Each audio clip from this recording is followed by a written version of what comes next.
Martial law na ba ang nangyayari sa ating bansa ngayon? Tela ba wala ng batas ang Pilipinas, ang mga politiko ay gumagamit na ng dahas? Maiituturing na literal na martial na nga raw ang nangyayari sa Pilipinas.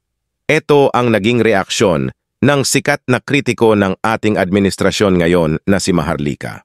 Awang-awa si Maharlika sa mga taong nasa loob ng Kingdom of Jesus Christ na nadamay sa puwersahang pagpasok ng autoridad sa compound kung saan habang nagdarasal ang mga bata at membro nito ay walang pagpigil na nilusob ang private property ng higit 2 batalyong pulis na may bit-bit di umanong warrant laban kay Pastor Apollo Quiboloy.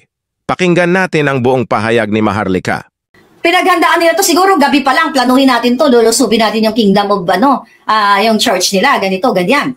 Pinlano lang kasi alas 4 ng madaling araw yan, hindi naman sila pumunta dyan, nagbumangon at pumunta dyan. So ito yung talagang well-orchestrated, well-organized, well-planned.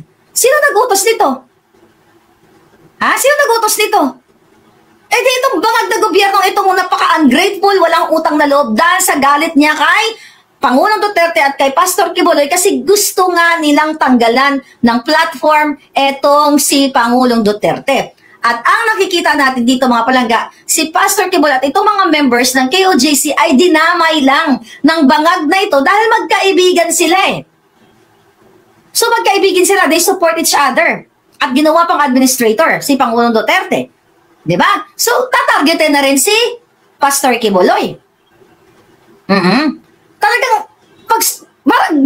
hindi parang, gera na yung dati yan, just so happened na peaceful yung mga members. Hindi naman yan, wala naman silang armas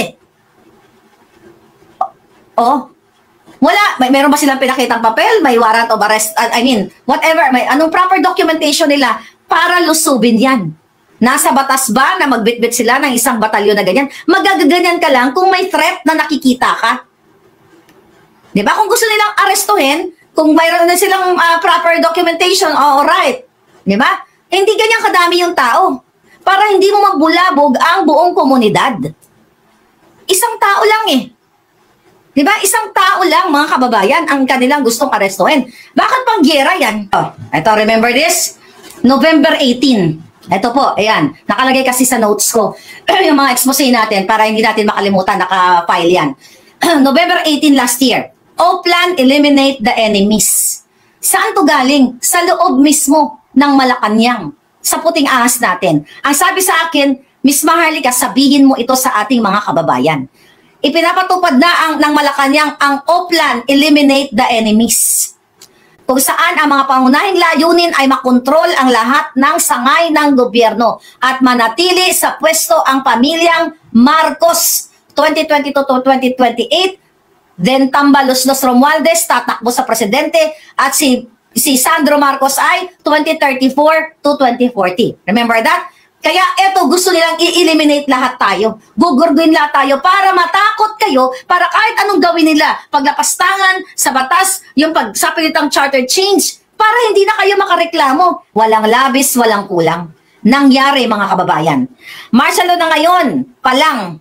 Sabi dito ng ating puting ahas, kitang-kita ang sadyang pananahimik ng traditional media dahil sa pressure at pananakot ng Marcos Ahas Tambaluslos administration sa lahat ng media outfit na magiging critical o babatikos sa kanila. Kaya no wonder ang mga mainstream media ay tahimik. It's either kumikita sa gobyernong bangag or takot sila. So, binalabog nila ng madaling araw. Okay, tingnan natin. Ayan po ang mga rasang yan, o mga forces na yan, para i-raid. Okay, di mo parang may gera, di ba? Nakita ninyo? Samantalang yung mga church members, ayan, mga kababaihan, mga bata, na nagdadasal o na, pinukaw sila. I think morning prayer. Morning prayer sila. So, kung makikita ninyo, ayan. Ayan, ilagay na lang muna natin dyan habang nagsasalta ako. But anyway, grabe mga kababayan, ang martial law na ito, hindi na ito silent martial law. Kasi harap-harapan na po ang paglusob ng mga ito. At yung intention daw nila, hanapin si Pastor Quiboloy at I believe yung property administrator, which is tinalaga ni Pangulong Duterte, tinalaga si Pangulong Duterte, ay doon yata sila nag-ask ng permit, ng authority para lusubin nila or what. I'm not sure, wala pa akong nakikita na interview ba si Pangulong Duterte, but ganun pa man, sabi ni Nanay Lita, ay parang lulusob na nga si Gera. So, mga kababayan, Nobyembre pa lang, sinabi ko to sa inyo na ito po ang plano ng bangag na administrasyon. Ito ang plano ni Lisa, plano ni Kuting, ni Bangag, para agawin iyang property na yan at gipitin si Pangulo Duterte at si Pastor Kibuloy, si Sara, at lahat tayo ng mga Pilipino. November pa lang yun, mga kababayan. Kaya di ba nung in-expose ko yun, hindi pa ang administrator nun, hindi pa si Pangulo Duterte. As I think the next few days ay isinalin ang administration kay Pangulong Duterte dahil nga sa ganitong pangyayari o ganitong plano nila na talagang papabagsakin nila or nanakawin nila, tatamnan nila ng kung ano mga crime etong Kingdom of Jesus Christ, yung mga members nila, si Pastor Kibuloy. So nakikita nyo naman yan. Ito po ay expose ko noong November ko ito, ay nakikita nyo, November ko ito inulat sa inyo. Ano na ngayon? Forward natin to. Oh, ayan yung pangyayari dyan. So yung mga kapulisan na yan, hindi ko wala, I believe, hindi ba dyan labag sa loob nila, pero kailangan nilang sundin ang utos, okay, ng bangag na administration. Ngayon mga kababayan, titingin na lang ba tayo? Pababayaan nyo na lang ba yung ginagawa nila? O matutuwa kayo kasi hindi kayo member ng KOJC na okay, buti nga sa kanila ganyan. Kasi kami mga Katoliko, ganito kami mga iglesia, ganito kami mga Muslim, ganito kami. Buti nga yan. Hindi nyo sila dapat tinitignan na as kompetensya. Sila ay Pilipino. Ano tingnan mo? Oh, pagkadami-dami niyan, ano yan? Gera, di ba gusto nilang makipagbangbang doon sa China? Sa South China Sea? Eh bakit hindi yan pumunta doon? Bakit nandiyan dyan sa KOJC? Isang tao lang ang hinahanap nila. Bakit ganyan? At yung intimidation na ginagawa nila sa grupo. Yes, Jem, Aris, nakakaiyak at nakakagalit ang bangag na administration. Oh, dyan sa Prayer Mountain nila yan, sa Davao. Isang tao lang hanapin mo, ang kalaban mo pang Ukraine na? Sino ang nag-utos niyan? Sino ang nasa likod niyan? So mali ba yung ating expose, yung ating puting ahas noong November na sinasabi sa Miss Maharlika, sabihin mo sa taong bayan na kakancel nila ang prangkisa ng KOJC. Nangyari. Pinakontempt yung dalawa, si Lorena at saka si Eric. Tinanggalan nga ng prangkisa. Ayan na, yung mga Facebook, sunod-sunod, mga YouTube, pinag-detect na mga inayupak na to. Ano ang ibig sabihin nito mga palangga? Doon sa expose natin na galing ito mismo sa loob sa hanay ng mga bangag. Pero itong mga nagbibigay sa atin ng information, they are concerned kasi against sila sa ginagawa ng pamilyang Mandorobo, Adictos Benedictos. You know? So, ito ay, hindi naman ako manghuhula. Manghuhula ba ako para malaman ko yung plano nila? So, meron tayong internal, meron tayong informant doon sa loob na pinapasabi sa inyo na ito yung gagawin nila.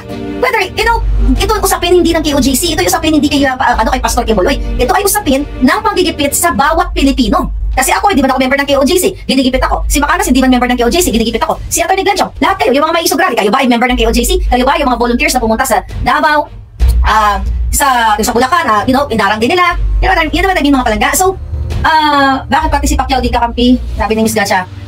Vested interest. I don't know kung ano yung sinasabi niya palangga.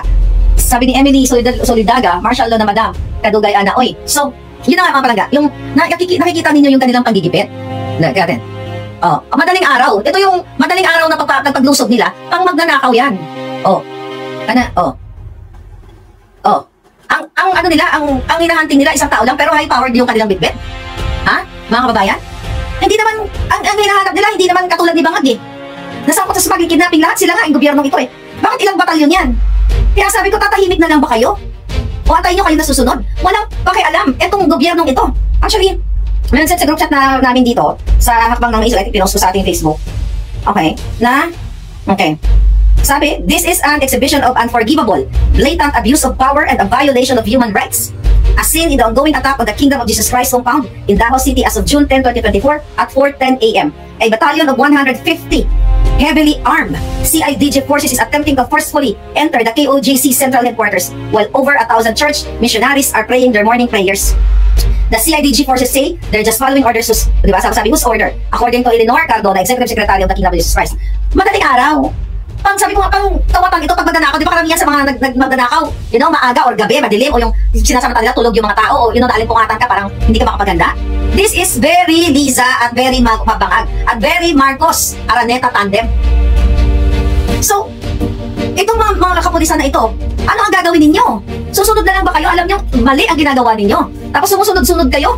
Sabi ni Proud Pinoy for Life, grabe na ang nangyayari. Fair lady, sunod na sunod na ang abuse of power. This has to stop or else they will keep abusing their power. Kaya nga, kailangan natin silang patigilin. Wala silang pakialam, nilapastangan na nila ang batas, inabuso nila ang kapangyarihan. Panggigipit lahat. Doon pa lang. Di ba? Sa gurguran, sa mga maisugrali, yung paglalagay nila ng mga dump truck. Di ba? Pag sasabotage ng electric power. Walang pakialam to mga to, sabi ko nga mga kababayan, pagbangag ito. At ito ngayon, ano nakita ngayon? June na tayo. Ngayon, November ko pa to sinasabi last year na mag-ingat kayo, maganda kayo, mga KOJC members. Yun ang sabi ko sa inyo, di ba? Mag-ready kayo. Nagkamali ba yung ating puting ahas? Hindi. Kasi gusto nilang mag-ari-arian at meron sila, ayon sa aking source, may interest sila sa propriedad ng KOJC. Hindi naman yan kay ano eh. Kaya Pastor Kibuloy lang alone eh, na ini-enjoy niya yung property na yan. Meron silang kongregasyon. Ito ay simbahan. Ito ay karapatan nilang magdasal, mag-preach, mag-practice base sa kanilang paniniwala, base sa kanilang pakiramdam. Katulad din ng pagbibigay ng karapatan sa mga ibang reliyon, katulad ng Katoliko, INC, born again, Muslim at kung ano-ano pa. Di ba? Lahat tayong may karapatan. May karapatan ngayong mga atheist na huwag maniwala ko na may Diyos eh. Di ba? So, ito mga members dito, ganun-ganun na lang iharas ng gobyernong ito. Ba? Sabi ko, ang dami-daming, 150 daw eh. O, sabi dito, isang batalyon na may 150 na bit-bit na mga malalakas na kalibre ng baril. Okay? Ano plano nila? Sabi ko, bantayan natin. Kasi, di ba, nung nilipat yung administration kaya Pangulong Duterte, as administrator siya dito sa property na ito, wala din itong mga kongresista, parang nag-alsa sila na bakit inilipat kay Pangulong Duterte ang pamamahala. So, again, I hope talagang matapos na itong mga bagay na ito kasi the intention is kamkamin. Kamkamin ang magandang property ng isang grupo, ng isang tao. Ganitong klaseng pamumuno ang ginagawa ng mga bangag. Di ba? Saan ang matitinong pulis? Nasaan ang matitinong general? Pero alam ko you're there. Okay? Ito mga to, sunod-sunuran lamang, trabaho lamang nila. Pero mali ang ginagawa ninyo na sinisindak nyo, hindi lang yung church members, kundi ang sambayanan ng Davao, sambayanan ng Pilipino, nakikita namin yung pang-aabuso ng mga hinayupak na ito nila. Wala silang pakialam na nakikita ninyo itong pag-aharas. Nakakasuklam na talaga, sabi ni Casey. May matitino ba tayong polis, sabi ni Alexander Villanueva? Meron pa naman, mga palangga. Grabe, sabi ni Maleficent Raiders. Grabe, martial law ni Bangag at isa kidnappers sunugin at lusubin ang Malacanang, sabi ni Palangga. War gusto nila, grabe people power ng mga kababayan. Eh ano naman, sabi ni Solid Marley ako, na ilipat kay PRD ang pamamahala sa property, isibigan na si PRD at nagpakasundoan na ni Pastor at mga members. Yun na nga, mga kababayan. So, nakakagalit. Kasi nga wala nga silang yung pag-suspend nga sa mga governors and mayors at yung yung ugong-ugong. Okay? Ugong-ugong na si Basti ay suspend. Yung parang nirenew yung suspension o another suspension kay Governor Obay. Ano to? Coincidence lang? Kung sa tingin nyo coincidence lang ito at hindi ito panggigipit, may saltik na talaga yung utak ninyo o may bangag din kayo katulad kay Marcos Jr. Sabi ni Jesus, nakakaloka. Super high na talaga yung nakaupo sa Malacanang. Ano ba yung punot dulo nito? Last year, okay, ating first quarter, sinasabi ko sa inyo na si Liza Tanas ay galit na galit kay Pangulong Duterte noon pa nung hindi inappoint si Bangag Jr. as Agriculture Secretary. May galit na kinikimkim itong si Liza. Bakit ko alam yan? Sinabi niya mismo sa akin at inutusan niya ako na kausapin ang Duterte side at sila Bongo na i-appoint si Bangag Jr. as Agriculture Secretary noong nakaupo si Pangulong Duterte. Pero never ever ako nagsalita kahit kaninong mga tao ni Pangulong Duterte kasi wala naman akong power at wala naman akong authority to do that. Okay? Kaya dyan po nanggagaling ang galit ni Liza Tanas kay Puting. Dahil nga pala, hindi natin alam, dahil gusto niyang paupuin ang kanyang asawa during that time, dahil smuggling pala ang negosyo nila, katulad ng ginagawa kay Michael Ma. So ito pong pagigipit ngayon, ito ay paghihiganti nila. Paghihiganti, nitong bangag na gobyernong ito. Yan. Ayan na. Imagine nyo, ito po ay siguro, actually, pinaghandaan nila to siguro gabi pa lang, planuhin natin to, lulusubin natin yung kingdom of yung church nila, ganito, ganyan. Pinano lang kasi alas 4 ng madaling araw yan, hindi naman sila pumunta dyan, nagbumangon at pumunta dyan. So ito yung talagang well-orchestrated, well-organized, well-planned. Sino nagutos dito? Sino nagutos dito? Dito bangag na gobyerno itong napaka-ungrateful, walang utang na loob dahil sa galit niya kay Pangulong Duterte at kay Pastor Kibuloy kasi gusto nga nilang tanggalan ng platform etong si Pangulong Duterte. At ang nakikita natin dito mga palangga, si Pastor Kibuloy at itong mga members ng KOJC ay dinamay lang ng bangag na ito dahil magkaibigan sila eh. So magkaibigan sila, they support each other. At ginawa pang administrator, si Pangulong Duterte. Diba? So tatargetin na rin si Pastor Kibuloy. Talagang hindi parang gera na yung dati yan, just so happened na peaceful yung mga members. Hindi naman wala naman silang armas eh. Wala. Meron ba silang pinakitang papel? May warrant of arrest? Whatever. May anong proper documentation nila para lusubin yan? Nasa batas ba na magbitbit sila ng isang batalyon na ganyan? Magaganyan ka lang kung may threat na nakikita ka. Diba? Kung gusto nilang arestuhin, kung mayroon na silang proper documentation, alright. Diba? Hindi ganyan kadami yung tao. Para hindi mo magbulabog ang buong komunidad. Isang tao lang eh. Diba? Isang tao lang, mga kababayan, ang kanilang gustong arestuhin. Bakit pag-gera yan? Si Bangag at si Liza Tanas lang ang nasa likod niyan. Kasi sisindakin kayo. Kaya huwag nyo hayaang magwagi itong mga kababayan. Kasi huwag sa magtagumpayan, lahat kayo matatakot na dyan sa Pilipinas. Kasi kung ito nga, itong malaking congregation na ito, malaking church, kaya nilang harasin. Sino ka na nakatira ka lang sa isang barong-barong, isang apartment, kaya kang dungutin, kaya kang gurgurin anytime. Di ba? Oh, pangkawatan ang kanilang plano, kaya kasi gabi sila nagpaplano para tulog ang mga tao, bubula-bugi nila. Kung gusto nilang arestuhan yan, dapat daytime. Oh, gabi? Isang batalyon na may mataas na bang-bang-bang? Tama ba yan? Isang tao lang? Eh di ba matapang itong bangag na administrasyon na ito? Gusto niya makipagbang-bang sa tiyan. Bakit hindi mo yan ipadala doon? Total, nasasaktan kayo na kasi yung maging isda natin, na ganito, na ganyan, inaapi tayo. Oh, dito wala pa namang inaapi dito. Ito bang mga members na ito na, you know, wala ako personally, my opinion sa bawat reliyon. Imperfect lahat tayo. May mga issue dati sa INC, even sa ating mga kapatid na Muslim, even sa ating mga Katoliko. So definitely, no, walang exempted dyan. Even ang KOJC, may mga imperfections sila. But not this. Diba? Hindi ganito yung pangharas sa kanila. Bakit gaganituhin mo yung mga members na yan? Yung mga kabataan na yan? Nandiyan sila, iba dyan mga scholar ni Pastor Kibuloy. No matter what, yung galit, yung galit nitong bangag na ito sa gobyerno, kay Pastor Kibuloy, hindi mo pwedeng i-indoctrinate sa kanilang mga members, sa kanilang mga mga tagasunod ng kanilang yung mga ano nila, pananampalataya nila. Hindi mo pwedeng ipasok yung bangag mong pag-iisip, Marcos Jr. Hindi mo pwedeng isaksak yan sa isang komunidad na eto si Pastor ganito, ganyan. I-brainwash mo, i-indoctrinate mo na kapag hindi sumunod, ganyan ang gagawin nyo. Marami akong kaibigan na iba't ibang relihiyon. Okay? Even INC. Ang iba sa mga miyembro nila, galit na galit sa ginagawang pagigipit. Not only that, sa ating lahat. Pero kasi hindi din sila maka-voice out dahil may sinusunod silang, sa kanila, di ba? Isa ang nagsasalita. Okay? Kung ano yung kanilang mga opinion pagdating sa mga usaping politika.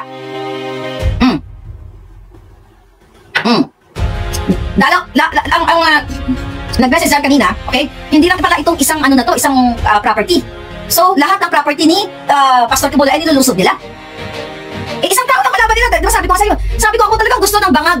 Okay, na ipagtanggol ang bayan, ipagtanggol ang Pilipino. Diba? Na sinasabi tayo ay binaano ng China. Diyan ang papuntahin niyo doon. Para simulan na ni Puting ang gusto niyang mangyari. Na isa lang ang mga Pilipino sa pagburgor o sa gurgura na gusto nila. Yan ba, susuportahan niyo pa rin yung bangag na ito, na gobyernong ito, na nakikita ninyo ang panggigipit? Harap-harapan mga kababayan. Okay? Sabi ni John Gomez, talagang shit ang mga bangag na ito. Okay? Oh. Okay. Walang utang na loob ang mga bangag na ito, sabi ni Weng Inohalis. Exactly. Nung panahon na walang mainstream media na mag-accommodate sa hayop na bangag na ito, ang KOJC ang nag-sponsor. Multimillion ang ginastos para ipakita iyong ganyang kasinungalingan pala. Tapos ngayon, dahil sa galit ni Lisa Tanas sa kay Pangulong Duterte, sa pamilyang Duterte, dahil never inappoint si Kuting sa pagiging Agriculture Secretary. Ito po ay vindictive narcissism na ginagawa ng bangag na gobyerno, lalo na si Lisa Tanas. Oh, mga palangga. Ay, nako. Kailangan yung... Sabi ni Santiago, bakit nilusog?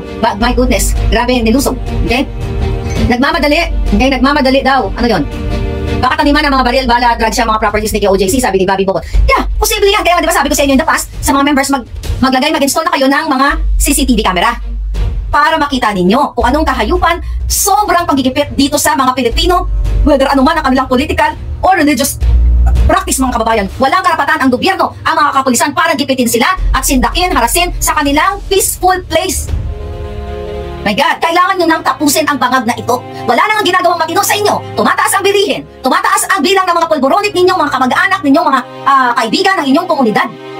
Ito, pag ito'y pinayaan ninyo, mga kababayan, sabi ko nga, hindi po ito usapin ng Duterte o ni Pastor Kibuloy o ng KOJC. Usapin ito nating lahat ng Pilipino na hinaharas kayo. Ito nga sabi ko, ang KOJC nga, they have money. Diba? They have connection. May mga kakilala mga matataas na tao, mga negosyante. Tayo wala. So kaya kayong duputin o ipagurgur na lang ng ganun-ganun ng gobyernong ito pag pinagtripan kayo. The same thing ulit na ginagawa sa akin, pero nga nilalabanan ko sila. Di ba? Nagpadala pa, magpadala pa, yes, ng ng hitman. Kasi di ba, may death threat ako. Sabi ko nga sa inyo, nilireport ko sila sa FBI, ang mga bangag na Marcos na ito ng oras na may mangyari sa akin. Wala akong ibang suspect, kundi ang gobyernong bangag. Kasi bakit ako gustong gurgurin? Bakit itong SMNI, KOJC gustong gurgurin? Bakit si Duterte gipitin? Itong mga mayors na to. Kasi gusto nilang i-monopolize, okay, ang smuggling, ang kidnapping, lahat i-monopolize ng gobyerno ito para wala nang magsalita. Para nga naman pag natakot kayong lahat, edi masaya sila. Walang lumalaban Di ba? Walang lumalaban, lahat takot. So kung ikaw na nanonood, nakikita mo, ito nga, hindi sila lumalaban, natatakot sila, ganyan. Bakit ka palalaban? Kung mismo itong mga tao, ito may kakayahan, they have money, they have power. Former president. Hindi nila kaya, sino ka para, lumaban? Pero again, mga palangga, kayang-kaya nating ipatumba sa kumunoy ang mga bangag na ito sa pinagsama-sama ninyong boses. Catholics, lahat, INC, born again Christian, kung kayo po ay may moral values na tinatawag na tinuturo natin sa ating mga members, respeto sa batas ng Diyos, respeto sa human rights, respeto sa kapwa-tao, respeto sa mga karapatan natin. Pare-pareho lang tayo ng moral values. Whether you are, anuman ang reliyon mo, atheist ka man, meron ka pa rin moral values na do good to your country, do good to your kapwa-tao.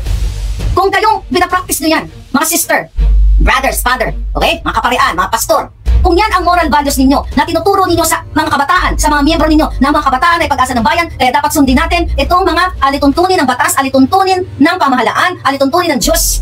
You have to speak up. Unless, na ang moral values nyo ay pang-demonyo. Ang moral values nyo ay natutuwa kayo na kapag mayroong ginigipit na isang church, like this, kasi ang tingin nyo kompetensya. Walang kompetensya sa pananampalataya. Walang kompetensya sa mga relihiyon dapat. Kasi ano ba ang purpose natin lahat? Kaya tayo naniniwala sa Diyos, di ba?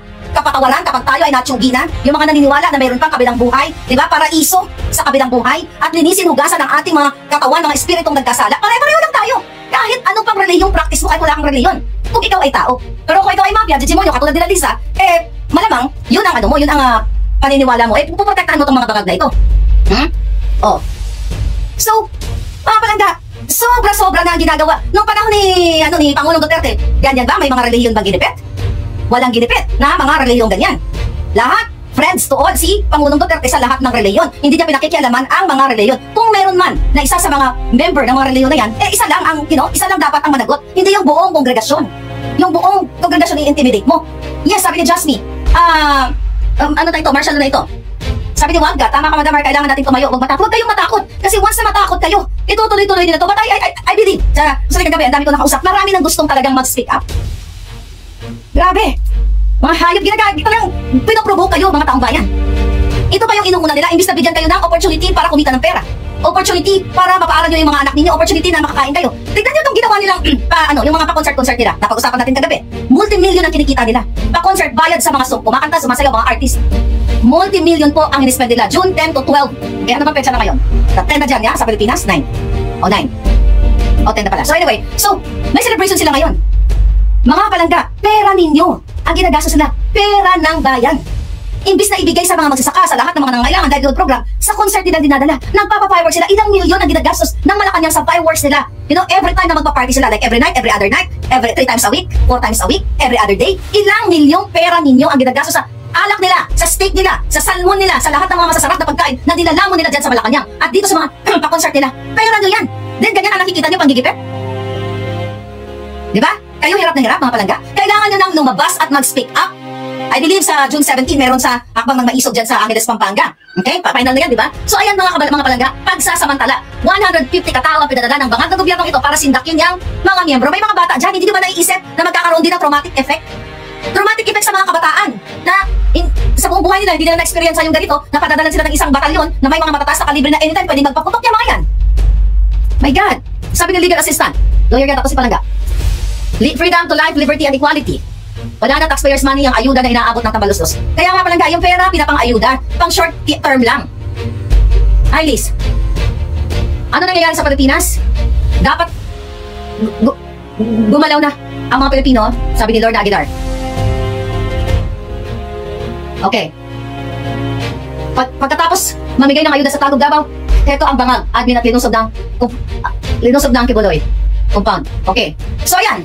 So I'm glad, ang good thing dito, so far, walang dahas na nagaganap. At kasi naniniwala ako na itong mga pulis na ito talagang sumusunod lang sa utos nila. Ang kagandahan, yung mga members ng church ay they are peaceful. Ito ang kailangan natin mga kababayan. Peaceful na pagpapahayag. Hindi yung ganito na sisintakin ay mga baril. So kung kayo ay sumama sa pagmarcha para ilabas ang inyong mga inaing sa mga daan, mga palangga, kailangan ng peaceful, hindi manggugurgur. Diba? And I hope, ito mga pulis na ito, wag po kayong sumunod sa utos ninyo na magkaroon ng dahas at pagbubuwis ng buhay ng ating ninyo at ng sa kabilang side. And I believe itong mga church members ay hindi naman manggugurgur ito katulad ng bangag na gobyernong ito, palangga. Oh. Habang na may isog rally, mali yata yung date mo, palangga, June 17, ang alam ko. Okay. Sabi ni Carlos Tiba si Coca, billionaire, soon to be trillionaire. Yan.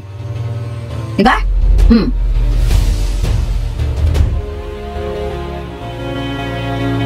Okay. Time for Sara Duterte to speak up, sabi ni Asian. Grabe, galit na galit ako at halos mayak-iyak. This is not right, sabi ni Maria Ibarola. Mga kababayan, kailangan lumaban na kayo kasi lalagay na kayo sa kapahamakan, sabi ni Lorna Aguilar. Ano to lang, nakakagalit talaga. So, ito pong pangyayaring ito, tututukan natin at sana talagang kayo ay manindigan at itigil na itong panggigipit. Sabi ni Jennifer, tuwang-tuwa si Ontiveros. Alam niyo kung nasaan si Ontiveros? Nandito siya sa Amerika ngayon.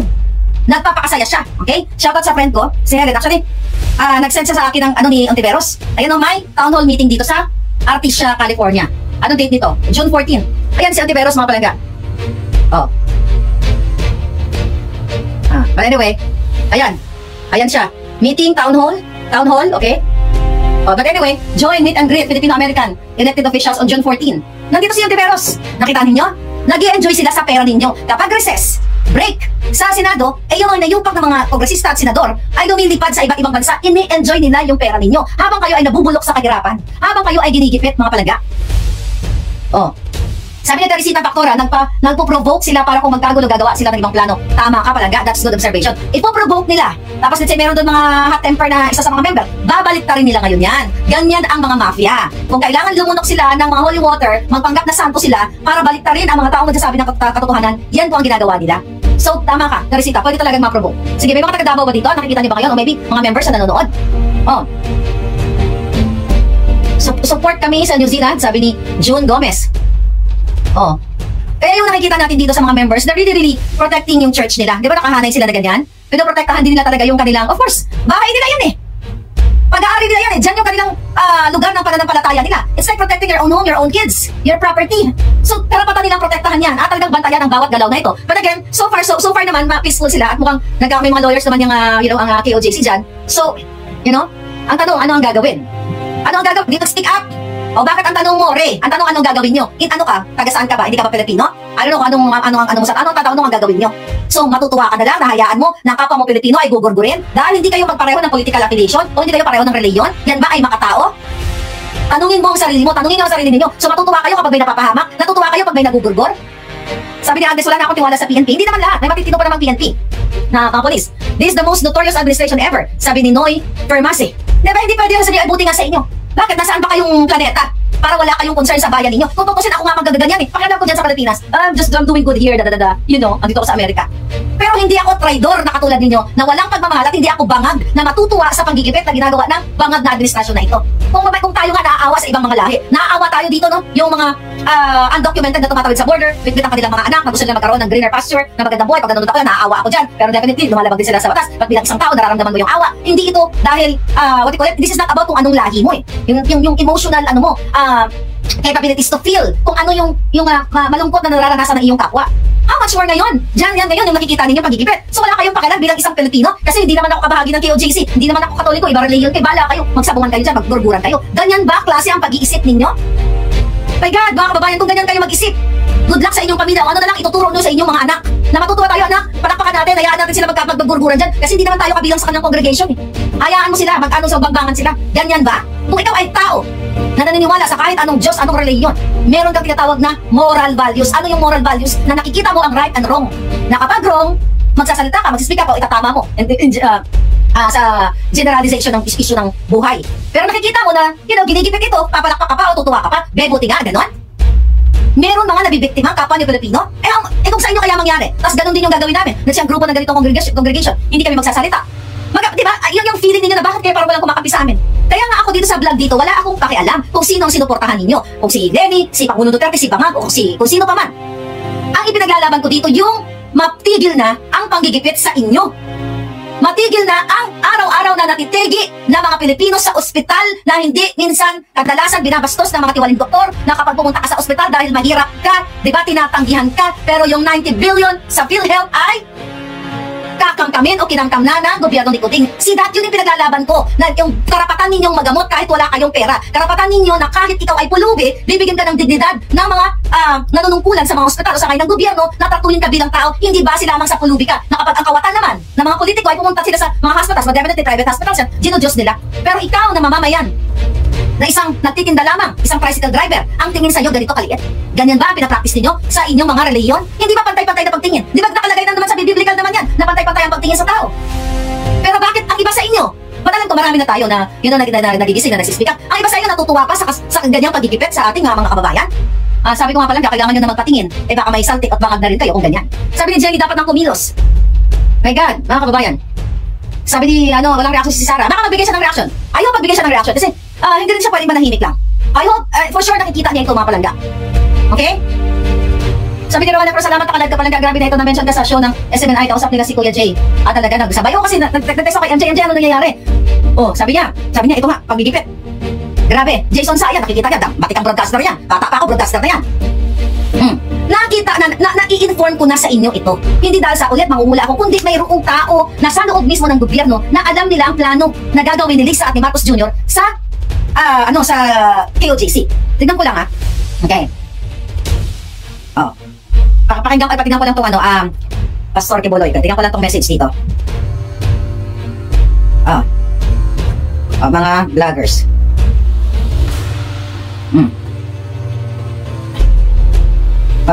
SMNI. SMNI. Ito, remember this? November 18. Ito po, ayan. Nakalagay kasi sa notes ko. Yung mga expose natin para hindi natin makalimutan, naka-file yan.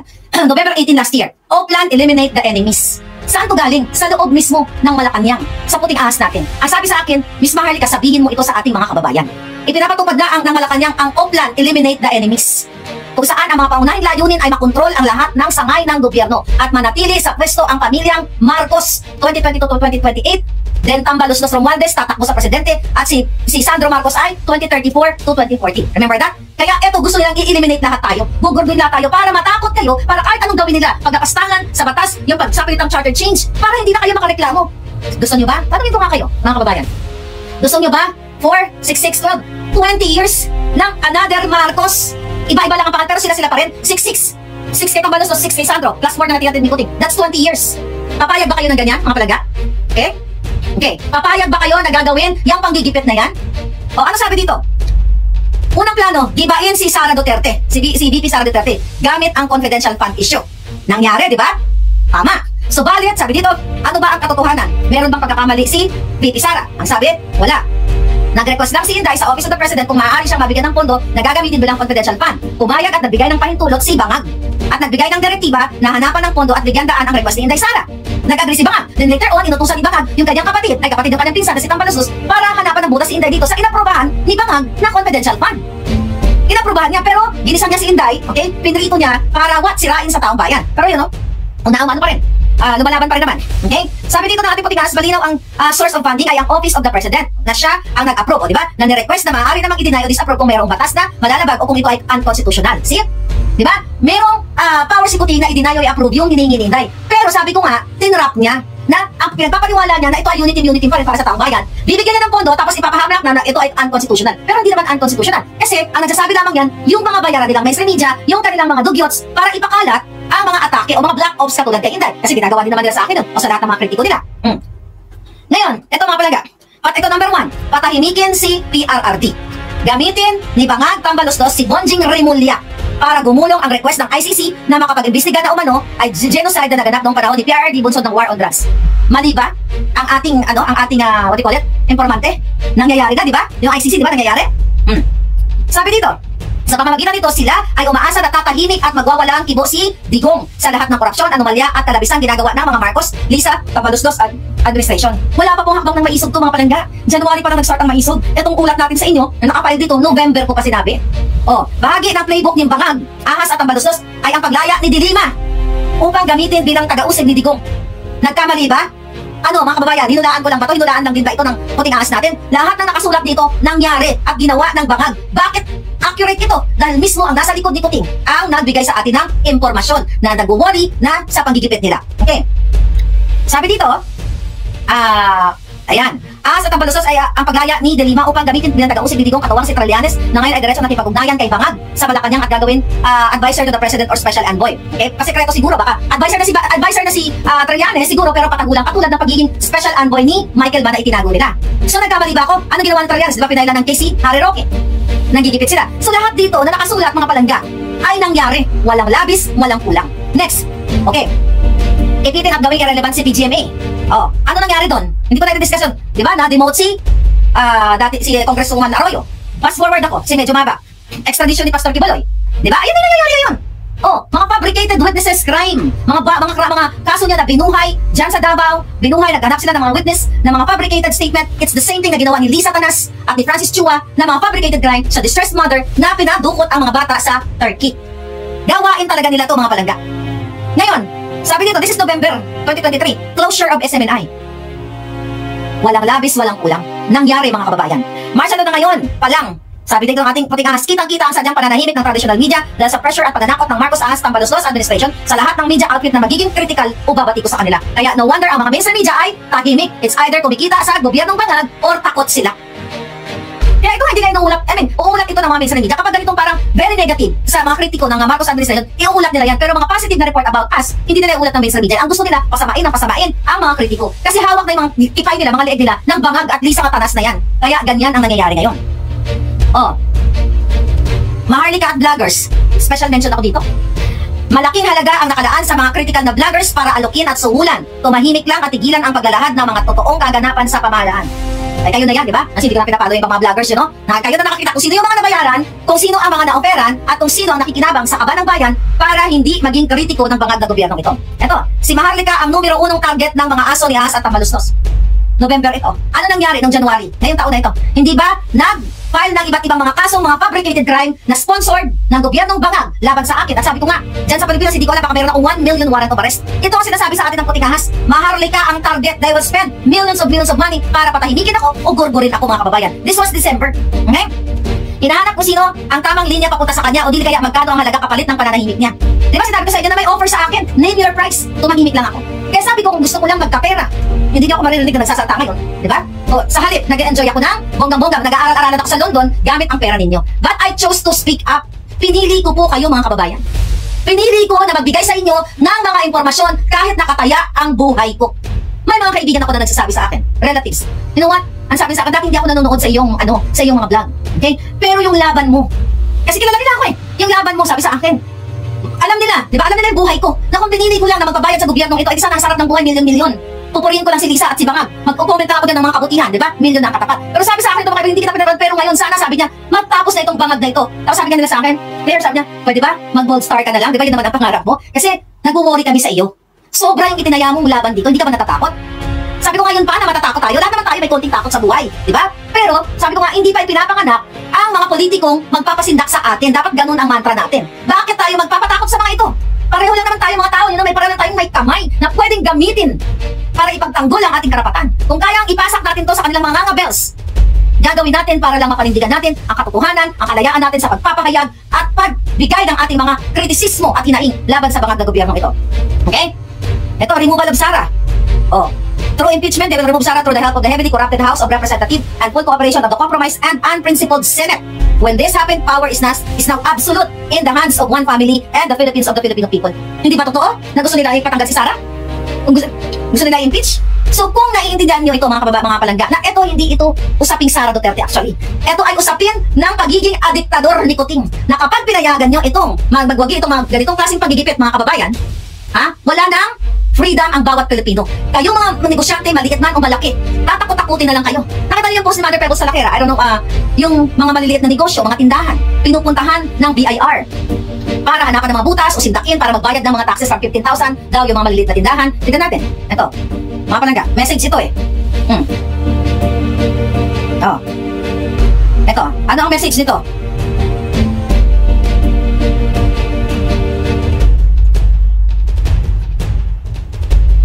Aha. Grabe, mga kababayan. Grabe ang pagigipit ng mga walang hiyang ito. Okay? Nasabi dito, Nay Pebbles, sabi niya yung mga BIR po ngayon, grabe. Grabe din, kailangan may kota-kota na. May pharmacy kami sa Surigao. Tagya BIR mag-house to house. Sabi niya doon, BIR mag-house to house. Tapos bigla lang sabihan na may penalty ka kahit wala ka naman nilabag. Maliit na tindahan gaya ng sari-sari store, 15,000 pesos. Tapos yung medyo kalakihan, 30 to 40,000. Tapos sasabihan ka, punta na lang sa opisina, pag-usapan natin. Grabe ang talamak. Okay? Anyway, grabe ang talamak na kagaguhan at pagigipit. Silangga, sana gising kayo. Sabi ko nga, this is not about KOJC, this is not about Duterte, this is not about Kibuloy, this is about your future ng inyong mga anak. Na huwag ninyong hayaan na mamuno muli ang Marcos Bangag. Araneta, ito malupit ang tandem. Bangag ay Araneta, Marcos Tambalos-los, Romualdez, 3 Digimon yung pamilya. 20 years po gusto nilang hawakan uli at mabubuhay, reyna sila through the charter change na isinusulong nila. At again, sobra po grabe ang mga pinaghirapan kayo lahat dahil yung charter change na yan. Di ba? Binabribe kayo. Nahuli na yan ni Amy, pero wala pa rin, dead pa rin. Sa Congress, yung mga kasabwat nila na nagbigabaya doon sa mga pirsahang nagpapirma. Again, it's tiring to fight. But minsan may mga moment na right now, para I feel drained, pero sige lang. Diba? Sige lang, ipagpapatuloy natin itong laban na to. Sana humakbang kayo.